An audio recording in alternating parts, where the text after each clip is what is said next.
and welcome to the Chronic Health Collective.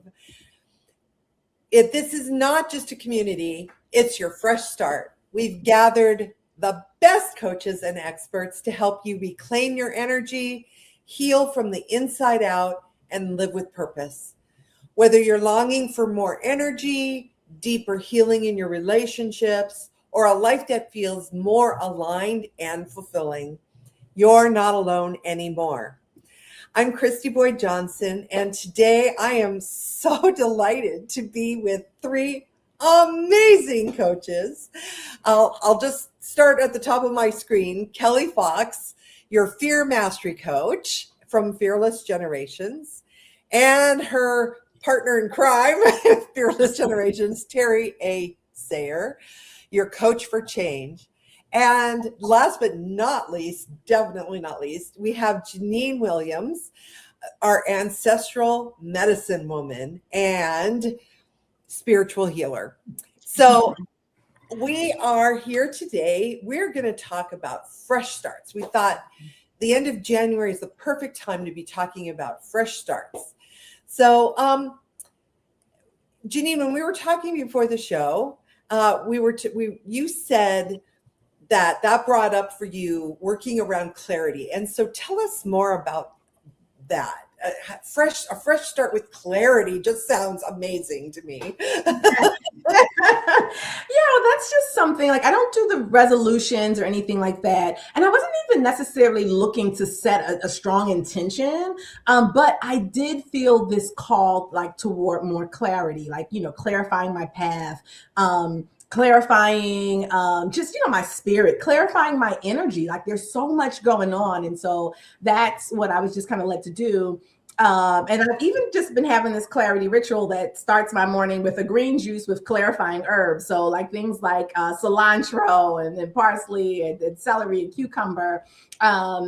Also working with mullein, which is a good herb for a lot of people use mullein because it'll clear out congestion, but it clears you out spiritually too, right? And so I've been taking my mullein tincture. I have the clarifying herbs on my altar. And so just really working around that and just understanding clarity, not necessarily being this dramatic reinvention, but just those moments when like the fog lifts, right? And clarity, as I've been experiencing it, doesn't always tell me what to do next. It's been telling me what I can no longer carry, how I can no longer perform, ways that I can no longer pretend. But that really kind of aligns with this year. This is a 1 year, right? So, fresh starts and all of that. So it's very aligned just with the energy of this year.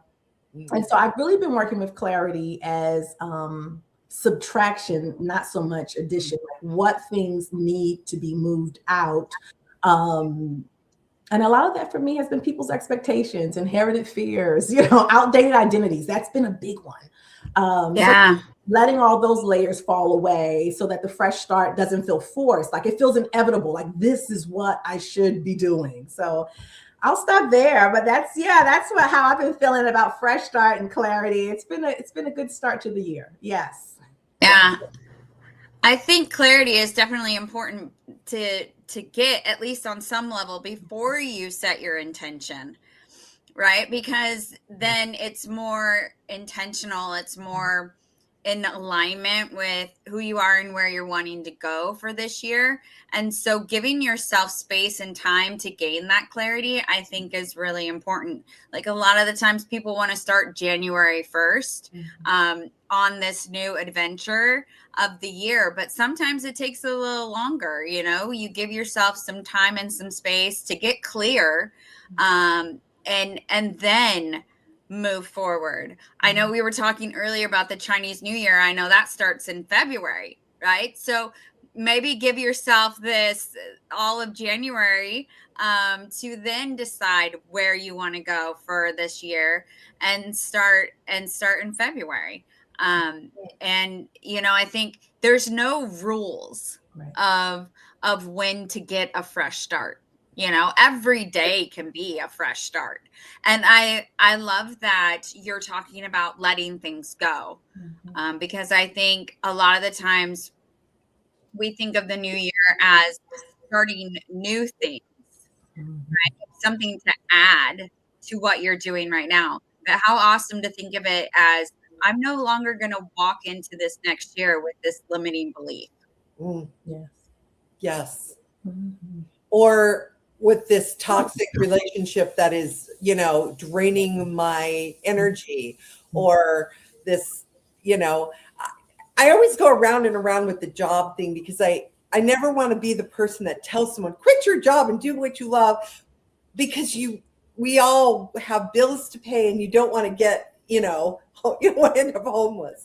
So, but you can, subtract certain things. You can subtract the attachment you have to it, and be less invested in whatever drama is going on in that workplace, and keep your peace while you're still there and you're working towards something else. So I love that subtraction. That is, yes. And fear, toxic fear is I'd love to hear you guys talk about subtracting that, because there's so many people. Fear is an interesting phenomena or concept, however you look at it, because it's trying to protect us, correct? It's trying to keep us from being harmed emotionally, physically, spiritually. It's just learning that we're not going to listen to the fear when we have the clarity of our movement forward. And I know I've been in a little bit of a funk the last bit, because it's been so cold. And I know I live in California, and what I think is cold is not cold to other people. But it's just been extremely cold, and I've kind of hibernated. This month of January, I've just kind of sat back and just really reflected and just kind of hibernated.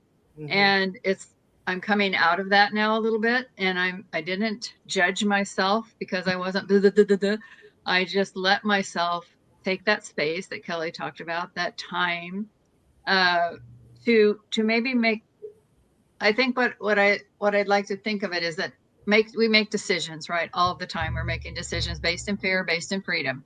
We're making decisions consistently. When we make that decision, stopping for a moment, is that empowering me or disempowering me?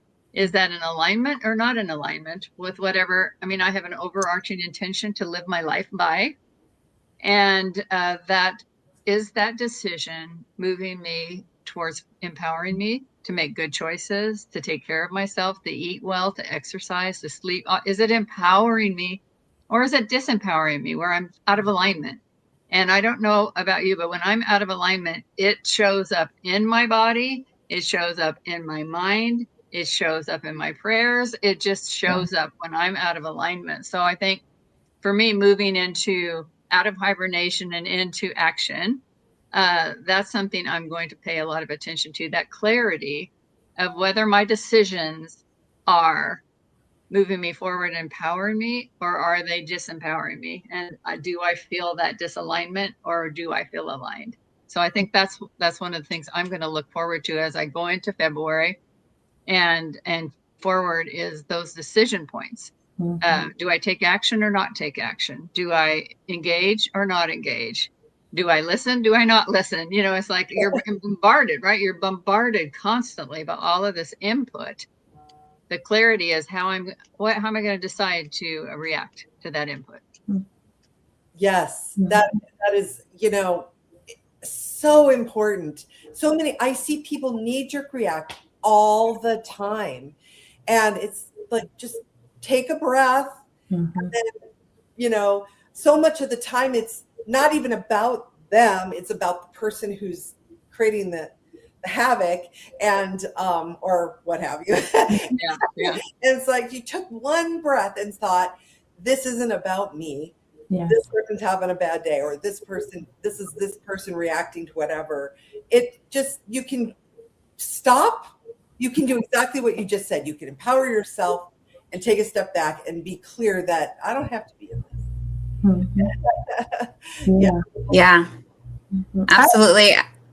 Go ahead. I was going to say, I refer to that as a sacred pause. I mean, that's ancestral, that's sacred pause. Yeah. The other thing, Terri, that you mentioned is hibernation. This is the time for hibernation. Exactly. This is the time for going in. It's not the time to be outward. This is the time to go inward, because when things get really moving again, the earth gets moving again, and the spring, right? We need to be ready for that. So this is our sacred pause, right? Where we can go inside. That's why that clarity is important and all that. So we can move with intention and be taking inspired action when the true new year is, right? The astrological new year. When the earth is moving again, right? Taking our cues from the earth, a very ancestral kind of sensibility and practice. So yeah, you are spot on by hibernate. We should be sit down, everybody. What are we doing? Right? Yeah. I mean, it felt like I need, that my body and my mind, my soul is telling me, just sit there. Absolutely. Just don't feel like you have to be doing everything all the time, taking action every moment, just relax, and you're going to be much more in tune with your spirit when you start to take the action. Well, I kind of have been coming out of it a little bit the last couple of days, and it feels right. It feels good. It doesn't feel stressful because I've taken this time to really just sit and just be in it, whatever it is. Yeah. I've been hibernating too. I mean, I could barely drag myself to the grocery store and had nothing in the house. And I'm like, okay, all right, I'll go, but I'm coming right back. Because I don't want to. I didn't get dressed today until it was time to come on. I've been, this is how I've been hibernating. I just put my Christmas tree away because I didn't want to do that. So today I took the ornaments off and I was good with it because my ornaments each one means something to me. So as I put them on and take them off, I remember what I did then, what my kids did then. And it was a pleasant thing where I had been, I don't want to do that. I don't want to do that. So it's like, okay, I'm getting that put away. I did a little bit more today. Yeah. Moving forward. Yeah. I think it's important to listen to our bodies. I think so many times we discount, what our intuition is telling us, to pause, to sit, because we think, oh, we need to go, we need to do, we need to, be active. And sometimes it's okay to, sit down, give yourself permission to sit down, to give yourself time to think, to give yourself time to rest or whatever it is that you need to do. And that's going to look different for everybody. So, don't compare yourself to what your neighbor's doing, because that's based in fear, for one. Any kind of comparing is based in fear. And, they're in a different place on a different journey. They may need to be doing something else. So it's really important to really pay attention to what it is that you need to be doing, what's true for you right now. I know, Jeannine, you talked about letting go of others' expectations, and that is a massive one. And sometimes those expectations are assumed by us. Yes. And those people don't even really have those expectations of us, but we feel like they do, or we think that they do. And so letting go, maybe you're not doing something because it's not yours to do. That's right. And so you don't need to be beating yourself up for it. You just need to take it off your to-do list and let it go. It's somebody else's to do. It's not yours. Yeah. I love that. Mm-hmm. I love that. I love that too. Yes. Yeah. Yes. Yeah. And it's true. What you said, we feel it in our body. Like everything in me is saying, no, I do not want to do this. So why force yourself? Yeah. Mm-hmm. For me, that's been like kind of another kind of thread of this clarity, is really restoring like my self-trust, connecting with my inner authority. Like I don't need permission. If I don't want to get up, I'm not getting up. I don't need to explain myself. No is a complete sentence. Yeah.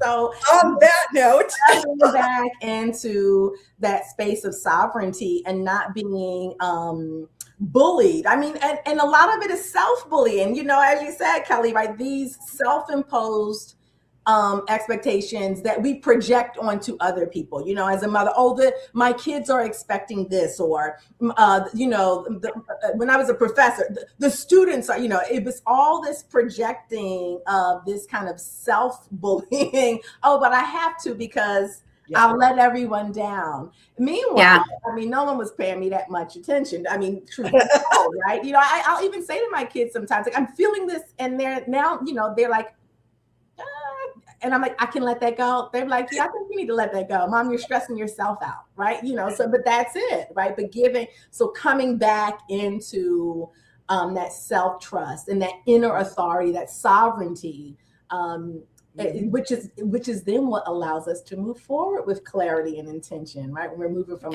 sovereignty. So we're gonna pause here and take a quick break. But when we come back, let's go deeper into sovereignty. I love that topic. That's a good one. All right, stay tuned, everyone.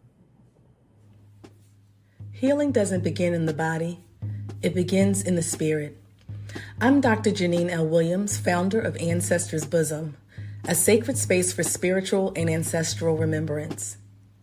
Through intuitive guidance and energy work, I help you reconnect with your highest self and align your spirit, mind, and body with the rhythm of your ancestors. Together, we listen for what your spirit needs. We release what no longer serves you.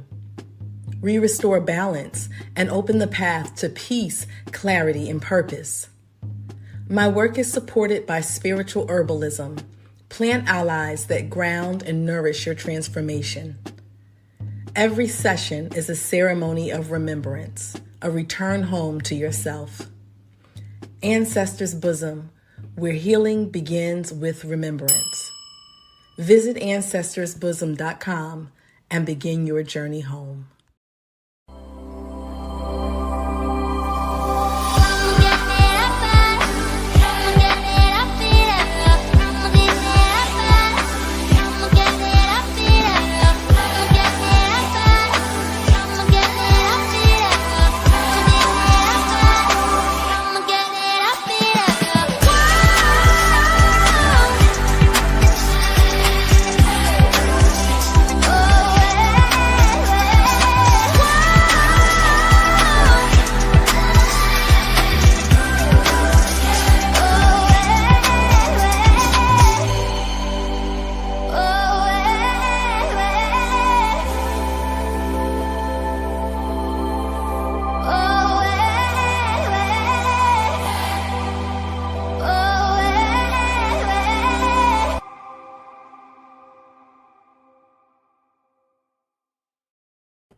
Hello, everyone. Welcome back to the Chronic Health Collective.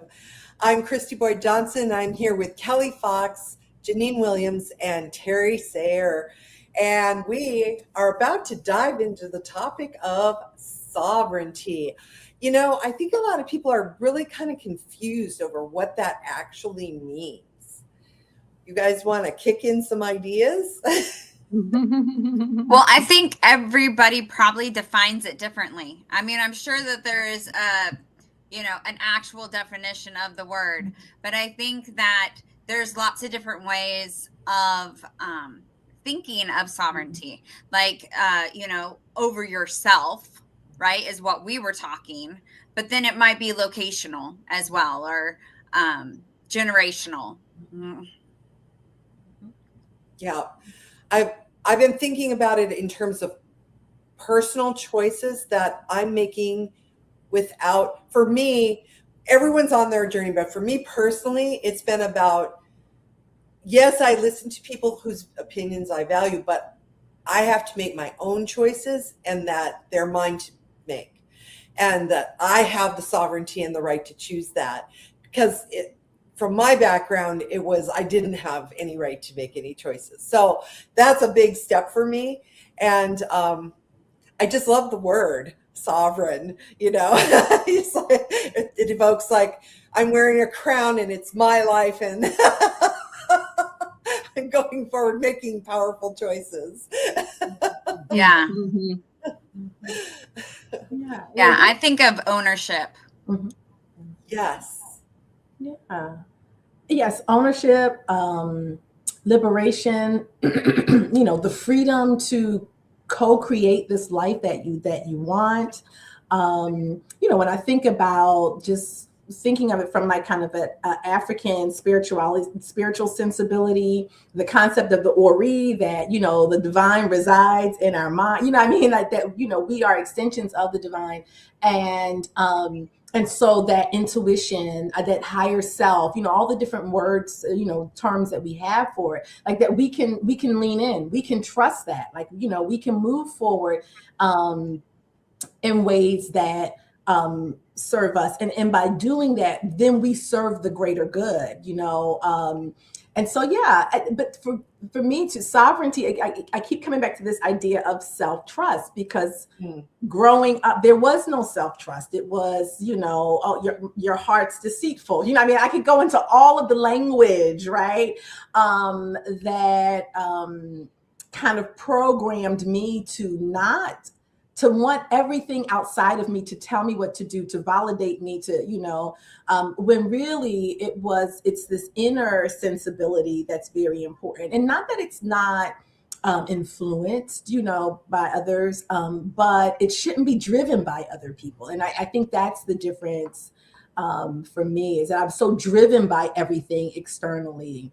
And it wasn't, and my voice was like, shush, shush, shush, be quiet, right? It was not to be trusted. So it's a very different embodiment to say, okay, wow, here's the information, or here, oh wow, these are different perspectives. But what is it that resonates with my spirit, with my Ori, right? The God in me. What is it telling me, as opposed to, I can't listen to myself, I need someone else to tell me what to do.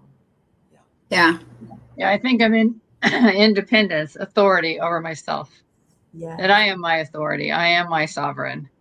And that is probably not a thought that's transferred to young people, to children.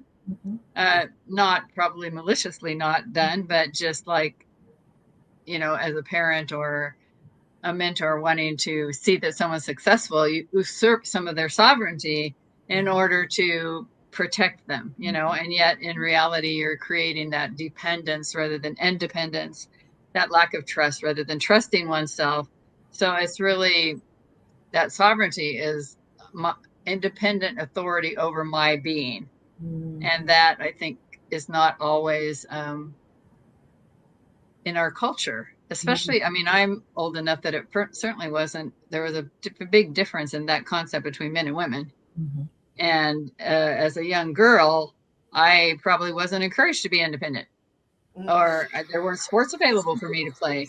There was a real role differentiation between girls and boys when I was a child. And that has decreased, but not in all cultures and not in all families. And children are still being, I don't know if a parent feels better because their kids depend on them, or what it is, instead of building that independence so that they feel like I make the decisions, I'm the authority as they grow up, and with direction, of course. But that nurturing idea that you are your authority, you can trust yourself. Here's the perimeters in our family. These are the boundaries that we live by in our family, to nurture one another, etc. And not everybody has that kind of a family. But I think for me, I am responsible. I am my own authority, and that gives me sovereignty. Yeah. That's been interesting. Having children who are now young adults. My kids are 20, 18, and 17. And one of the things, particularly when I got divorced, and I could kind of now have a little more, start having more sovereignty, right? And realizing too, as primarily as, a single mother, what my life needed to look like, it became really important for me to walk my children through my decision making, right? Because what I wanted to do was to instill that sense of sovereignty. Here are the things that I'm thinking about. and making this decision? And my answer to you is no, but now you know why. But now that they're older and they're like, well, Mom, can I? It's like, okay, technically, particularly my 18-year-old, he lives away at school. You could be doing anything you want to do, right? So but he's home for break. But here are the things that I would think about. Right. Here are the things that in my mind, tell me, what is your intuition telling you? What is your intuition and how are you thinking about these considerations? Ultimately, the choice is yours. It's yours, but I can do that because I have some confidence now, because I did really shift my parenting to kind of I didn't even call it sovereignty there at that point. It was done some of it out of expedience because it's like, I can't be in charge of everything. I'm a single mom now. It's 3 of y'all. This is too much. But I see now, even that was kind of an ancestral whisper, ancestral pull, that now that they are young adults moving into young adulthood for my 17-year-old, has served me and them very well, so definitely.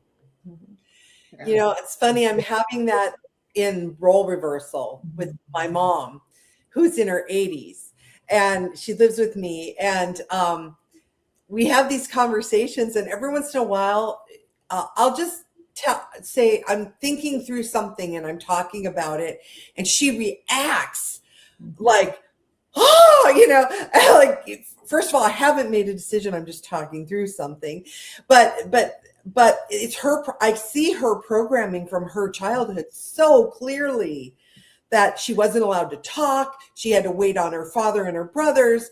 It was help your mother and don't speak up, and I'll never forget, she said this, don't embarrass your father or brothers. And she would sit there and think, what would I do that would embarrass them? She couldn't figure out how she was so wrong.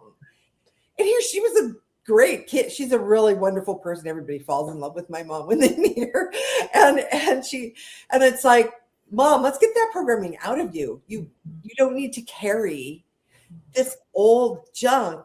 And talk about making a fresh start, even in your 80s.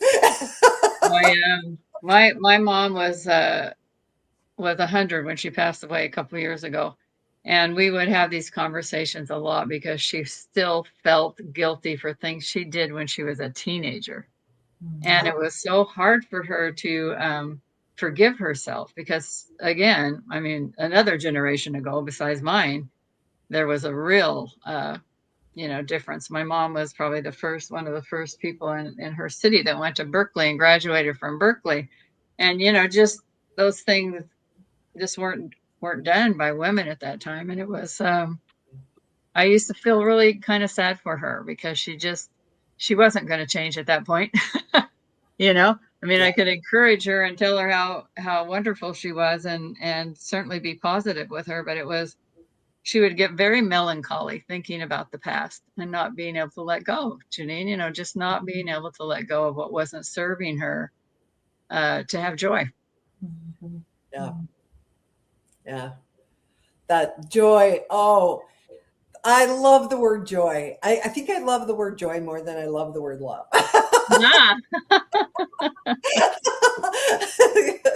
It's because it's like, we don't have to be excited. But we can be joyful on a real quiet level within us and just be joyful. And, I'm teaching again in the schools, and I've been working with special ed here where I live. And today, one of the teachers told me that the kids said that they love that I'm there now. That Miss J is so cool. We like her. We want her to stay. I'm like, oh my God, that's like the best compliment. But in this conversation, I realized I kind of have a joy because I like kids and it's fun to be around them, even when they're being less than perfect. And so I thought, I wonder if they're picking up on that. They're energetically, they're just feeling it. I'd like to believe that. Yes. Well, obviously they're picking up on something because they like you and they want you to stay. Yeah. So it definitely, anywhere you go, if you have that just that inner peace, it people feel it, they sense it. Yes. Yes. Mm-hmm. Talk about a fresh start, you know. Yeah. Yeah. Mm-hmm. Forth and be joyful. Yeah. Mm-hmm. But, when we think about, like, going back to what we talked about with clarity as moving things out, we make space for joy. Yeah. Right. And a lot of times the joy that we would inherently have it can't even break through the surface because it's buried under all of the expectations, all of the regrets, all of the false identities, all of the outdated timelines, like, all of those things. Just I feel like our default is joy. It's love, it's peace, but it gets buried under all the stuff. Gets buried under it, and we lose our connection to it. But children or younger people are more sensitive to that, I think, and they definitely can sense it in adults, because so many adults are not joyful. So when they see it, they're like, oh, hey, let me tap into that. Yeah. Yeah. Do you do that, you guys? Do you, when someone's when they've got negative, they're negative, you can just feel that, like, feeling. Oh, yeah. I don't want to hear on that one. Yeah. And I think that's one thing I love about my kids is that they want to still play, right? They want to have fun. They want things to be light and easygoing, right? And so it reminds me that everything doesn't have to be serious and everything doesn't have to get done right now, and I think it's easier for them to be in that space because they don't have as many layers of fear. They don't have as many layers of this or that their fear is telling them and that they've believed for so long, and so it's easier for them to get over things. Mm-hmm. It's easier for them to go from being upset to being happy.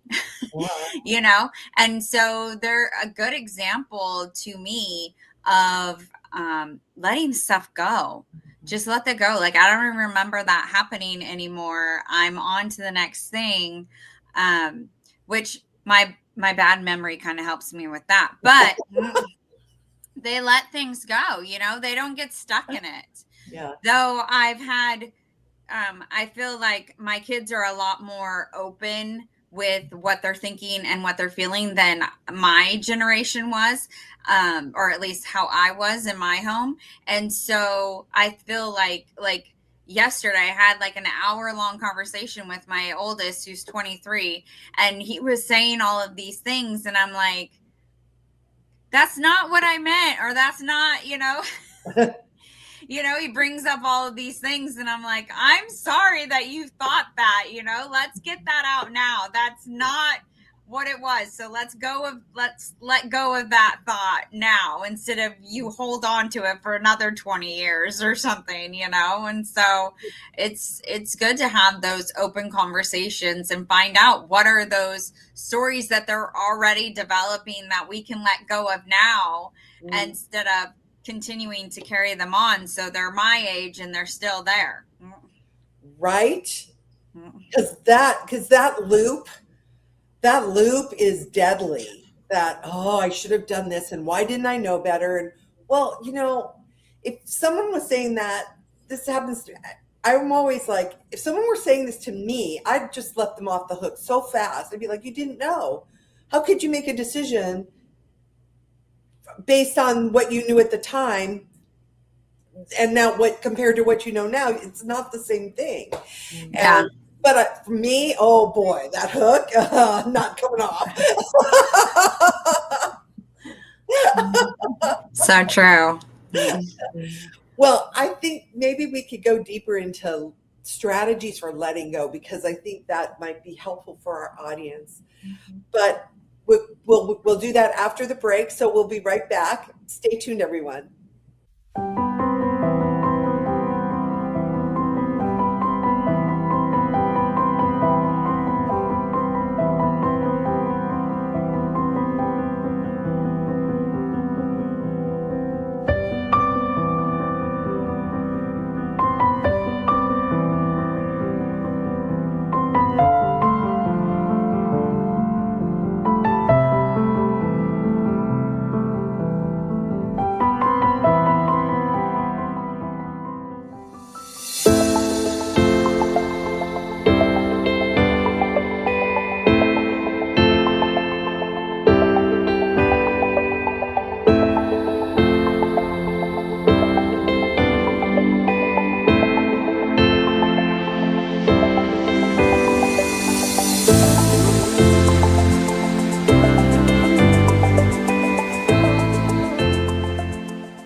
When you look in the mirror, do you see skin that's just dry, tired, and stressed?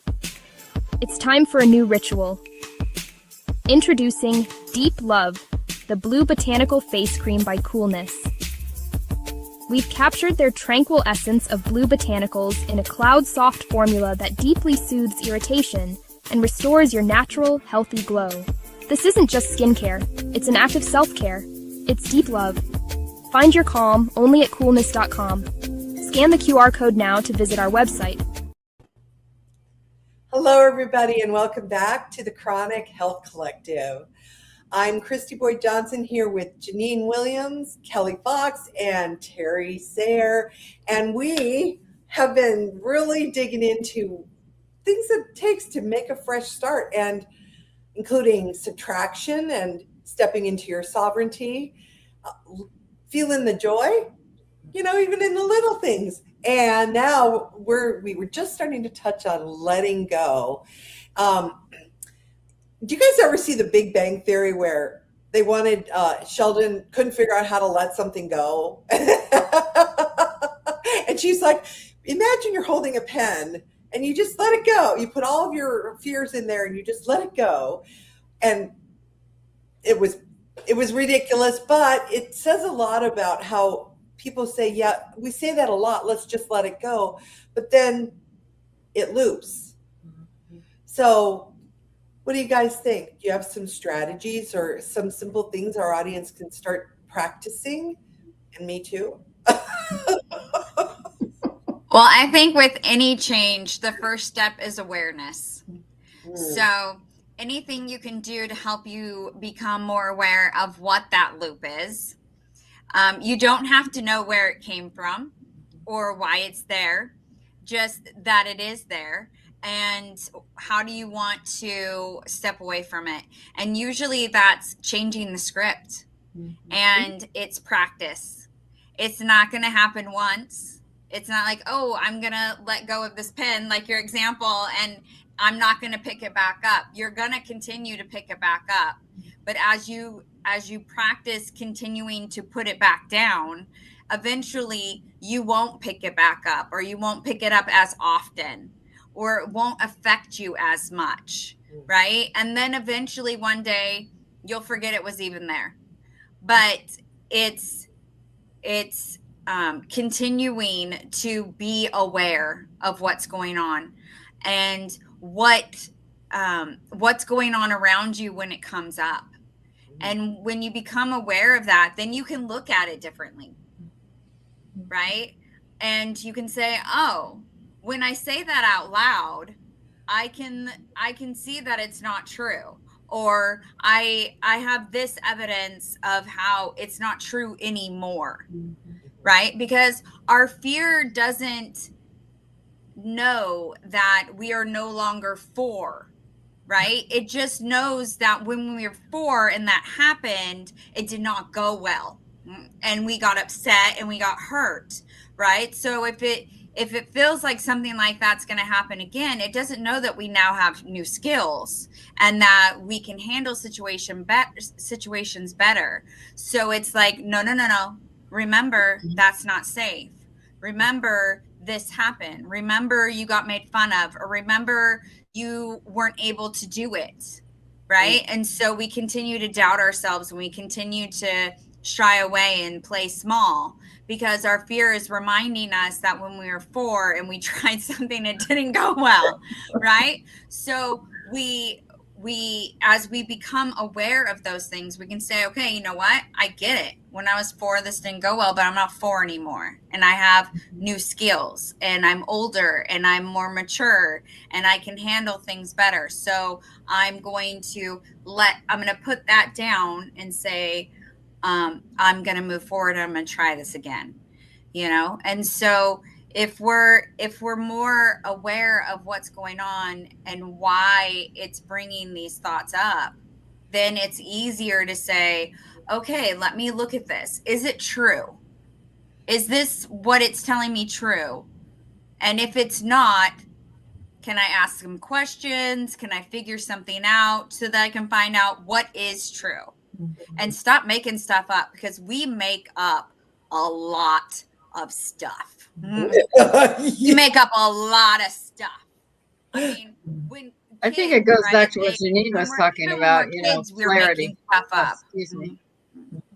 I was saying, I think it goes back to what Jeannine was talking about. She's talking about clarity. When we have that clarity and we have that capacity at the decision point to decide if it's in alignment or not in alignment, or if it empowers us or doesn't empower us, at that point, if it doesn't empower us or it's not in alignment, then if that's our litmus test for making choices and decisions, we can let it go, because we know that that is not going to empower us. It's not going to help us to move forward. It's not going to bring us joy, and we can let it go. But that comes through lots of practice. That's a muscle that you have to really work at and practice in order to have that clarity that this is something, it's not in my best benefit to have in my life, this person, this thought, this employment, whatever it is, and I can let that go. And I, as a, just a fanatic Disney fan, I just go ahead and sing it to myself. Let it go, and that helps me get breath in my body. It helps me, so I'll sing it. Let it go, And I think when we can have that clarity, I think it comes from the clarity that Jeannine was talking about. Then we know that isn't going to help us get further ahead. It's not going to bring us joy. It's not going to help us connect to our true self, our soul. And so we can with some assurity, with practice, say, I can let that go. It may be painful. I may miss that person or whatever it is. It's a risk, but I know, because I have the clarity, that is not good for me. That is not my path. That is not mine to own, and I can let it go. Yeah, for me, and this kind of clarity journey, or this, kind of really focusing in on clarity since the start of this year, I will say, initially, everything got so unclear. Like, it was like, hi, ancestors, wait, no. Yeah. Listen, the herbs on the altar, right? The juice, this is but what I realized is all of that stuff was coming to the surface to be moved. And so these triggers, right, were an opportunity. They were coming to my awareness. Thank you, Kelly, right? And then it was an opportunity to practice my healing, right? We've said that we've worked through this. We've said we've cleared this. So here it is again.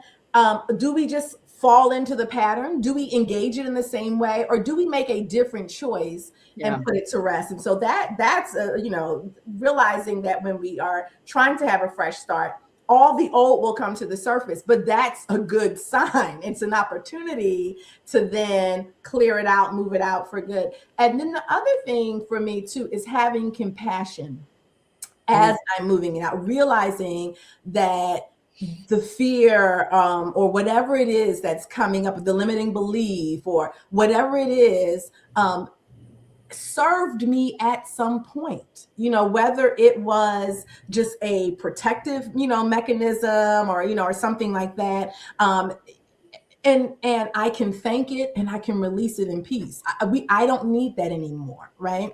That fear, that's you telling me, that's an expression of me loving myself. Oh, don't do that, but I can say, thank you for protecting me and keeping me safe. But we have another way we can deal with this now, right? We have more tools, or we've kind of released that. And then also giving that space, that pause, to allow my nervous system to reacclimate to the new reality, right? Because it'll start screaming, but okay, everybody, we're good. Like, just lean in slowly, like, just kind of fall into our new reality, this new timeline. So it's been an interesting journey in that way. Yeah. When that stuff comes up, one of my mentors will always say, that's amazing. You're at the right place at the right time, because it's coming up. Now you can actually process that because it's been stuck, right? Yeah. And you're willing to bring that up, and then you can practice letting it go. It's not as easy as it was for Elsa and Frozen, but it's still a tough opportunity to practice that. How did I feel? How do I feel now? And again, then what do I do? Because I'm in a different space. If I can say one more thing too, like it reminds me of mullein, right? Because I got to bring in the herb mullein. When I give that to people when they are having allergies and things like that, and they're like, "Oh, it's trying to come out," right? And so the same thing, and it's good. So it's because it's an expectorant. It's like, oh, we're trying to get this stuff out of here, but I got to bring it so that you can expel it. And it does the same thing.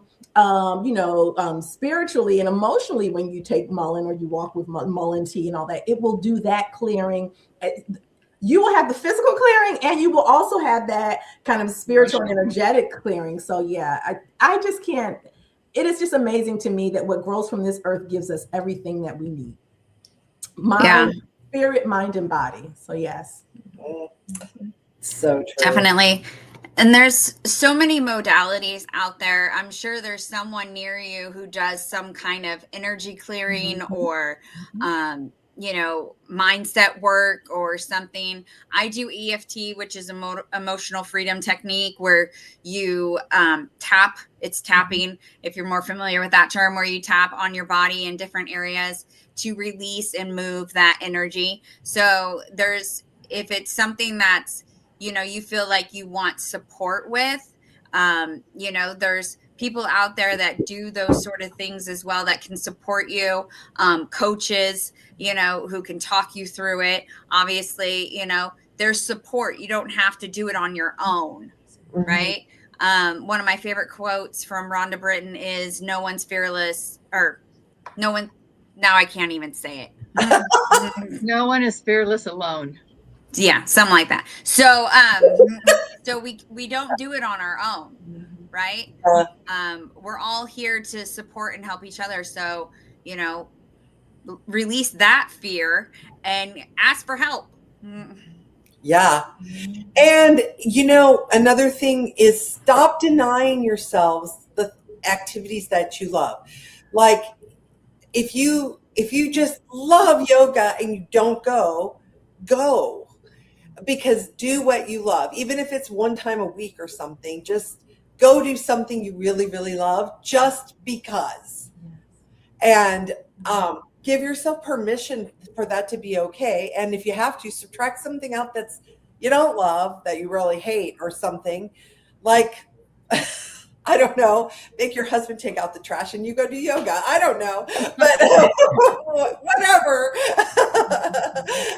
But I think if we all give ourselves permission to, I think we deny ourselves so much. Yeah. And so, what is there something you guys are nodding? For me, it's swimming, but it's so freaking cold here. You can find an indoor pool. It is an indoor pool, but it's hard. It's the thought of the getting in the car pool to the car. I hear you.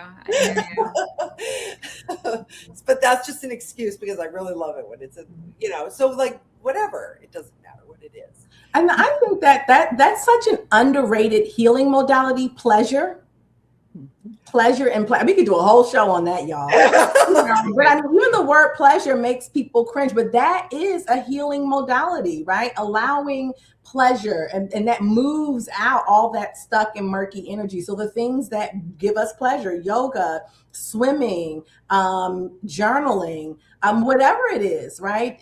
Really leaning into pleasure and play. It's a very powerful healing modality. It just is. And I think it's so underrated. Oh. Yeah. Now I wish we had another hour. But so joy. And I have to say, I really love everything you guys said. I love the let it go, but I also like set it down, because that image makes you feel like you can just go, oh, and like a heavy box or something, to set it down and walk away.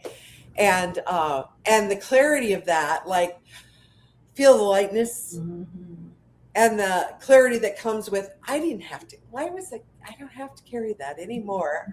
And I think instead I'm going to go, take, go on that yoga class or take that cruise or yeah, you guys are amazing. You are too. Absolutely. Yeah, this has been a very enlightening discussion. I took quite a few notes. Oh. But I love the pleasure is a healing modality. Yes. I know that to be true because for me, I love to sing. When I sing, the visceral response I have in my body is joy. And so when I can think of those times when I have pleasure, happiness, joy, whatever you call it, it is a healing modality. And I've never heard that said that way.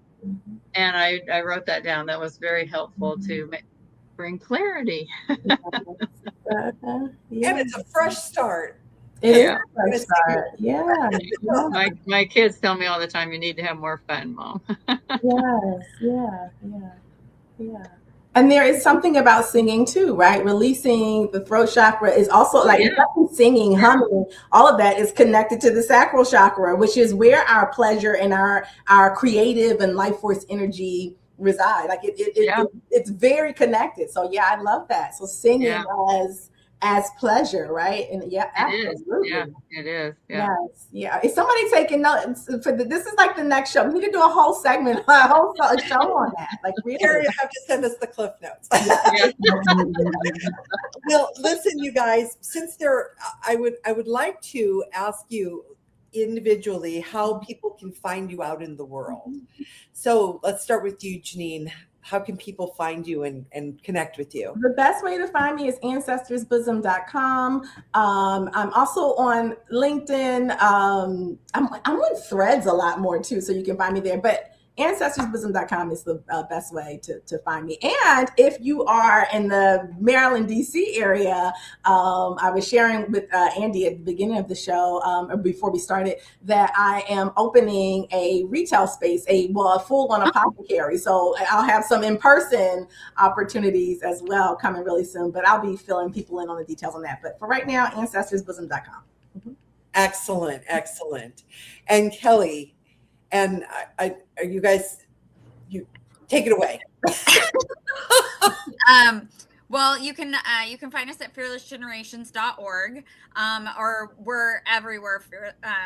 Facebook, LinkedIn, Instagram as Fearless Generations, or you can find us as Kelly Fox or Terri Acer, if you want to find one or the other of us. And I'm on Facebook more than the other two, but you can always reach out, and we'd love to connect. Yeah. And you can also find me at terriacercoaching.com. That would be where my individual work is. I have a daily minute with Terri called Terri Talks that you can watch on YouTube, or on I can email. You can come directly to your email, which is just kind of a little 1-minute blurb of positive thinking. Which is a nice clear way to start the day. Yeah. Your retreat that's coming up, Mm-hmm. where is that? Is that in California? It will be in California in the foothills near Yosemite, and it's going to be beautiful in October, so it won't be too cold yet, and it shouldn't be too hot. So it's a good time to come. You can find all about that at the fearlessgenerations.org. Oh, thank you. That was you read my, now she's reading my mind. So, but that was my next question. Well, thank you, you guys. I've got a little new thing I'm starting, called the Narc Detox Club, which is to help people who are recovering from narcissistic abuse get past, get through the healing, past the victimhood that we all feel from it, and then into thriving. So that's just starting. So, but this is getting into joy after abuse is a marvelous thing. So important work. Oh, yes. So I have to say, I am so honored to be part of this Chronic Health Collective with you ladies. You are amazing. And thank you so much for for joining me on this show today. This was fabulous. Thank you. Thank you. Thank you. And we invite everybody out there to get your fresh start going. Okay. So for our audience, if today's episode spoke to you, don't go it alone. Book your free consult with one of our expert coaches at chronichealthcollective.com for personalized support. Subscribe to our monthly magazine for expert tips from all 11 coaches to elevate your health, mindset, and relationships. Catch us live every Tuesday at 7 p.m. Central Time, or watch past episodes anytime on E360 TV, or you can find us on YouTube at Chronic Health Collective. Thanks for tuning in. Your transformation starts now. See you next week.